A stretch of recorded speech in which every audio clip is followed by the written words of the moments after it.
Magandang umaga, Pilipinas. Narito ang latest sa lagay po ng ating panahon. Apektado pa rin ng Intertropical Convergence Zone ang buong Mindanao at ito po ay inaasahan pa rin magdudulot ng mga pag-ulan sa malaking bahagi ng Mindanao.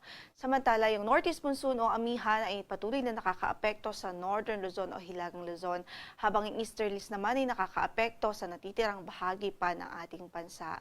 Para nga sa pagtaya ng ating panahon, asahan natin ang maulap na papawrin na may mga pag-ulan pa rin ho at pagkidlat pagkulog dito sa Bicol Region, maging sa Quezon Province at Aurora. Yan po ay epekto ng easterlies. Samantala, yung mga pagulan na dulot ng amihan ay patuloy na mararanasan sa buong Cagayan Valley Region, maging dito po sa Apayao, Kalinga, Mountain Province at Ifugao. Sa natitirang bahagi naman ng Northern Luzon, asahan natin na isolated light rains o pulupulong mahihinang mga pagulan dahil din po sa amihan. At of course, makakaranas pa rin ng may kalamigang panahon, lalong-lalo na po sa madaling araw at gabi.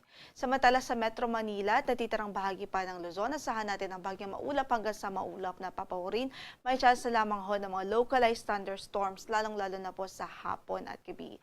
Para sa pagtayo ng ating temperatura sa Metro Manila, 23 to 31 degrees Celsius. Sa Baguio ay malamig pa rin po, 16 to 23 degrees Celsius. Sa Lawag po ay 24 to 32 degrees Celsius. Sa Legazpi ay 25 to 30 degrees Celsius. Habang sa Tuguegarao ay from 22 to 26 degrees Celsius. At sa Tagaytay ay 22 to 30 degrees Celsius. Makakaranas rin ng mga pagulan ng Eastern Visayas dahil sa easterly. So saan man ang lakad natin sa araw na ito, huwag kong kalimutan magdala ng mga pananggalang sa ulan. Sa natitirang bahagi pa ng Visayas, asahan natin ang bahagyang maulap hanggang sa maulap na papawirin. May chance lamang ho ng mga localized thunderstorms. Dito naman sa Caraga, Davao Region, maging dito po sa Palawan Province, kasama po pala ang Palawan Province, sa inaasahan nating magiging maulap sa araw na ito at mataas ang chance ng mga pagulan dahil sa Intertropical Convergence Zone.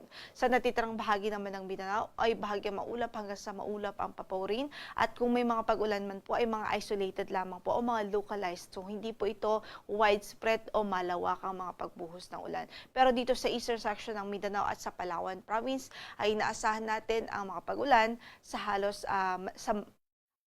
malaking parte po ng araw na ito. Yung mga pagulan ay mararanasan doon dahil sa Intertropical Convergence Zone. Sa pagtayo ng ating temperatura sa Davao ay 24 to 31 degrees Celsius ang inaasahan. Gayon din sa Cagayan de Oro, 25 to 31 degrees Celsius sa Tacloban. Sa Cebu ay 26 to 32 degrees Celsius. Gayon din sa Iloilo, 25 to 32 degrees Celsius. Sa Puerto Princesa, 25 to 31 degrees Celsius. Sa Zamboanga ay 24 to 33 degrees Celsius. At sa Calayan Islands ay 26 to 31 degrees Celsius. Wala rin po tayong gale warning na nakataas ngayon sa anumang bahagi ng ating mga baybaying dagat at sa kasalukuyan, banayad hanggang sa katamtaman ang magiging pag-alon sa malaking bahagi ng ating karagatan. Pero dito sa Northern Luzon at sa eastern section o eastern seaboards po ng Central Southern Luzon, maging ang Visayas, ay inasahan natin ang katamtaman hanggang sa maalong kondisyon ng karagatan. Kahit ingat pa rin ang ating manaragat, lalo po yung mga gumagamit ng maliliit na sasakyang pandagat.